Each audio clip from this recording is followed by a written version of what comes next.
President Obama will sign a bill this week keeping the government running through the fiscal year. But it's a bill the president would rather not approve because it also means it leaves some massive spending cuts. Bill Plant is at the White House. Bill, good morning to you. Morning, Gail. You know, when a president signs a law passed by Congress, the White House often hosts an elaborate signing ceremony. Members of Congress are invited, others as well. The pens the president uses, one for each letter of his name, are passed out afterward as souvenirs. But not this time. Not when he signs this budget bill.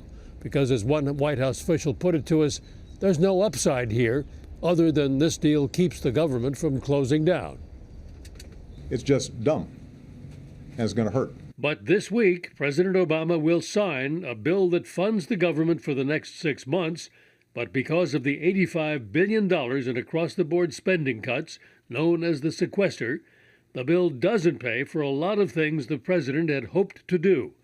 Before the vote for the sequester, the White House warned of disaster to come, hoping to convince Congress not to make the cuts. There are literally teachers now who are getting pink slips. It will have a negative impact on the safety of Americans. And even though most Americans haven't yet felt any effect of the cuts, the White House is quick to showcase those who have. I was just wondering if the White House would take pains to point out, as you did before the sequester. I mean, at this point, now that the sequester has taken effect, you don't have to take pains. It's easy to find with the click of a browser. Congress did manage to spare some agencies the worst of it.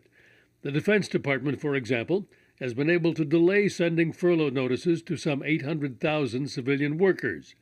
And the Agriculture Department will be able to keep meat inspectors on the job, potentially keeping food prices from rising. But other departments won't be as lucky. The president felt strongly enough about early childhood education to make it a focus of his State of the Union address.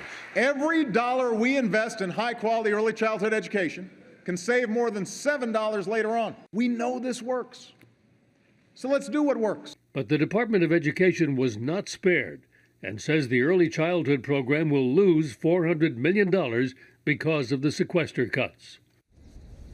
So all of this puts the president in the somewhat awkward position of having no choice but to sign a bill that stifles some major initiatives of his second term. Charlie, Gail? Bill, thanks.